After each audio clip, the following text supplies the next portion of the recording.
Ohuria osachichirene chirikwa Ohuria osachichirene chirikwa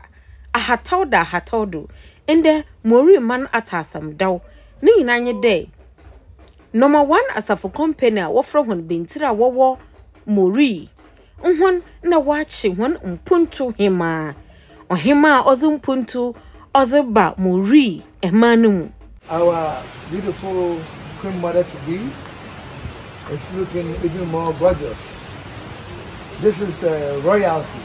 at its best. This talks about our people, who we are,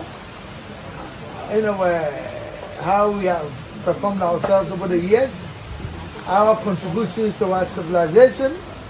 You cannot really define a people of civilization without their art forms, their dressing,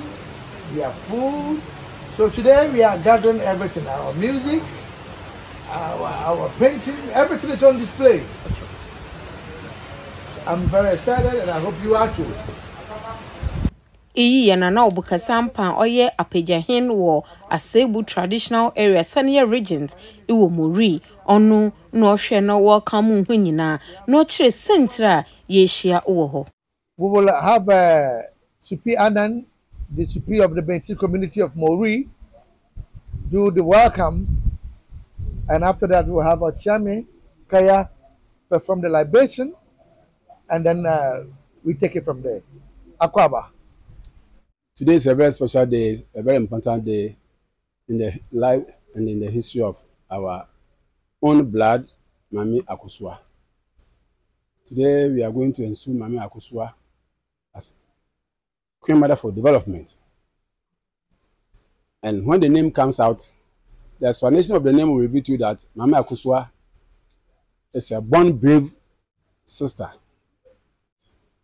You know, you can't understand there, and the punk is hand Mami Akosua na brabom. And there is a need to be say Godu and Mpontuhemaa or Moree Bantsir Asafo number 1. Nezinala yabobada atonu hono ye dina ye akokuduzin. Na onu ba Mami Akosua zin. Woni bibia e biam. E wade bedine me wade bedine chi. Na baka ho dan na. We na ye konfe. Ya kokano. Ah tell am kwa me chawo nsan na yamo nsan. And then say the chawo na sin ko tin e demo. Asase ya so for unsani. And then abada. Why da so ko adama Moreman me be aka Sebuman wo anne ya fe abusuma de session o wa Sebuman tin here and when you won so no usman fa won so no pantal mo won so no musuma de won so no musuma tin won so no ya fe bi bia ya fe na ya boko ni din ya fe won na asami na na me ndabla wa chi charge obudu bentiman hedo owa hudin Akosua mame Akosua na yimre ega na yi so adobolu kupe baby enda wa hu nachi abanu so anko baby a abose na obokase ampa na banu obudu wanu so ye manager wana na chama bentiman na semi yanda ya sebi todo bodo bentiman ye mana akwaba mo akwaba adini biala wo mame Akosua ni team amo adi ben maya papa ni na maya bonu son kwachi ya kan na ma butai dole wani timin an koye mehen da dai Bantsir ya zai shalisa yi mpuntu o Bantsir nin da ya basi bialan ma mina ya mehen tumi bialan kanu di bialan sai ya tun papa inji na mu hen sai ya tun ba bigwa an kwachi afi ya sami ina yi da me ji koyi ina Mami Akosua ya ji mutun ya ji baka ogwado wama ogwana ya ji mutun ya ji kadun ayin shiya an koye in sai riye afi bonifu biala ezinachi awo na bebomin ezinitu ezike gwanda ontongu an koye afi yene da mina zawachi na ide na bobo na miti mu po biala awo sika ukroma han in sai heye an koye in sai heye ya mahunin sai mo yin fasi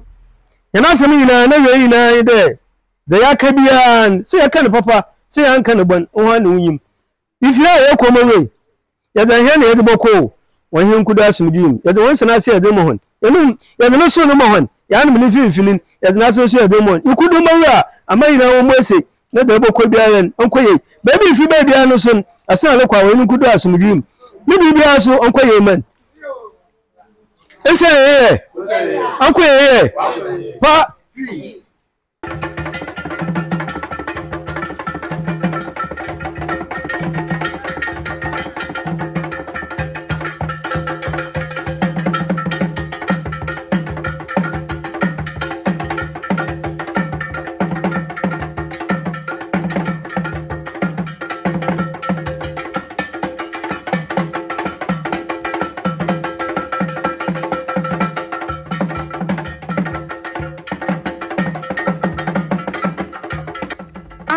mpanyin nanan matningwa wada honi tirimo powezi chire sentra wonyi hen aketesia maame Akosua rubesiru de Mpontuhemaa no ozenyije ozeba obia na akonem ina ochede mpuntu na oroba Moree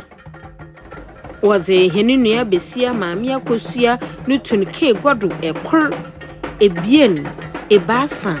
a mba mpanyina wowo Bantsir Asafo no mo wana owo Moree nkwan ina wodini se gwado aginato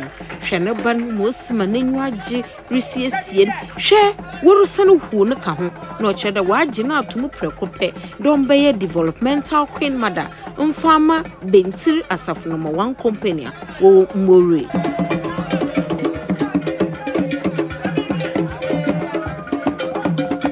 Shane fell afei obezin so akanda wo frana na po ewi onubiro obeje henodo o maintain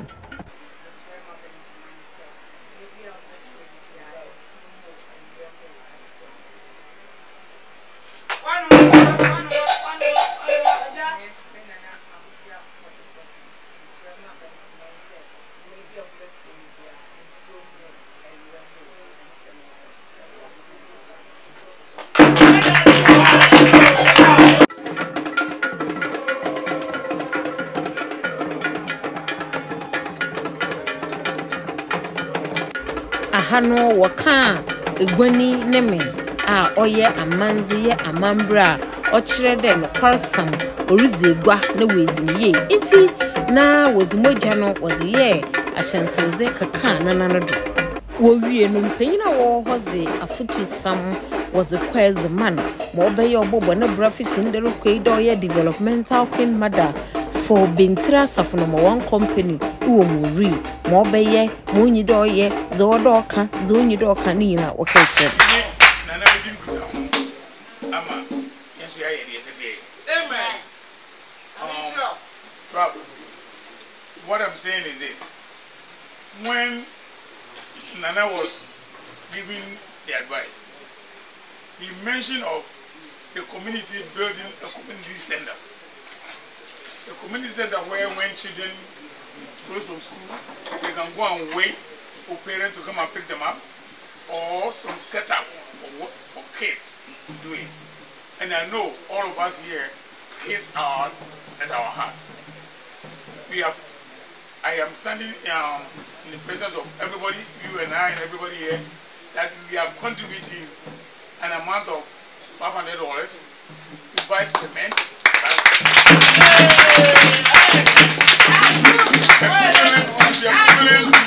And then bags.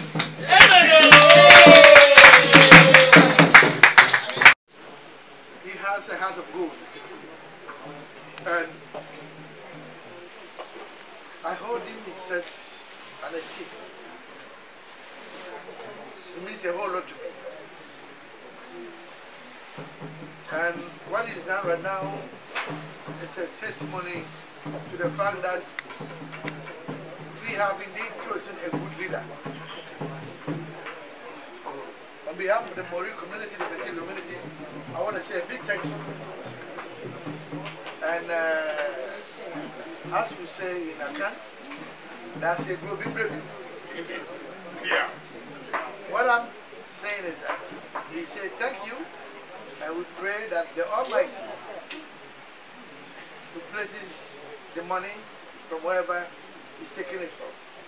And then we even pray that we get more resources to come and even do more for us. Thank you very much.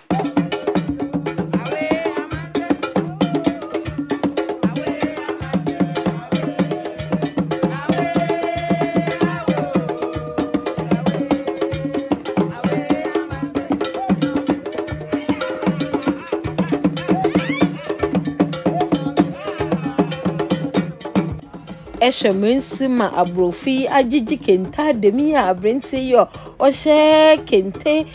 sikei odegedege ne sisiw na hude enyije samankasa na waba ebusua eyi oma oye na asawa ozikan ewo ho na hona wetwa ehie mi nyina so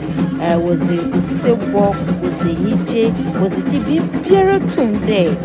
yanu nene aba tsenase aba tsenase aba tsenase ne yerbo panizin no hotam santa nizina oho onenye nana Akosua Paul the second nana Akosua Paul a otodo ebien ebusia ntehuma mbesie hwenyu agi woruhu na ocheda waza akomapa na waza agina tum doye Mpontuhemaa zema Moree Bantsir Asafo na mawanemum onye ma Bantsir nko oyama Moree mani nyina hwe waye na manze na mambre nyina ewie ntisisi ano prakope oye hima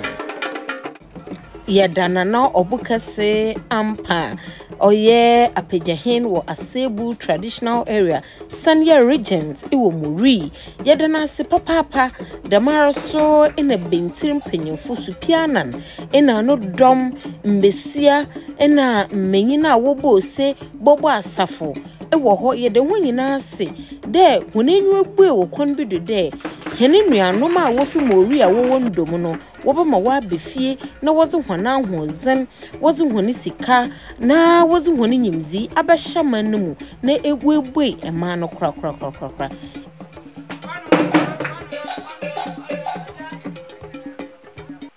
afei nana Akosua Paul a otode bien zina no sam tugwa kire na enyi so abra wozi na esidodo ye Mpontuhemaa zo kan I also have compassion for my community, and I have the zeal to do and to help my community and my country as part of the reason why we came this time. So though I cannot promise all the things that I do for this community or for my country, Ghana, I do pray that the Lord who has selected me to be here today and to be part of this will guide me, give me wisdom and strength to do what He has promised or what enyi jesambana ochambi eyi ena Moree man etu egum resauze enyi jerubusi de ende wenya Mpontuhemaa ebusuanya ni TV ni baby ahensam go biara baby watch hin biara baby wo si hin biara wo ho de from a mesiesie wo hin mesiesie wo hema nizamo fana banu gbase hon na yentwetwe nkomo eba Ghana hyiam na menhyehyɛw mfe guzi pepe bi ngugu kwanum na twa picture foko bodi baby wo bia de wo Ghana wa manaze madase. And remember to subscribe to my YouTube channel Nyanis TV.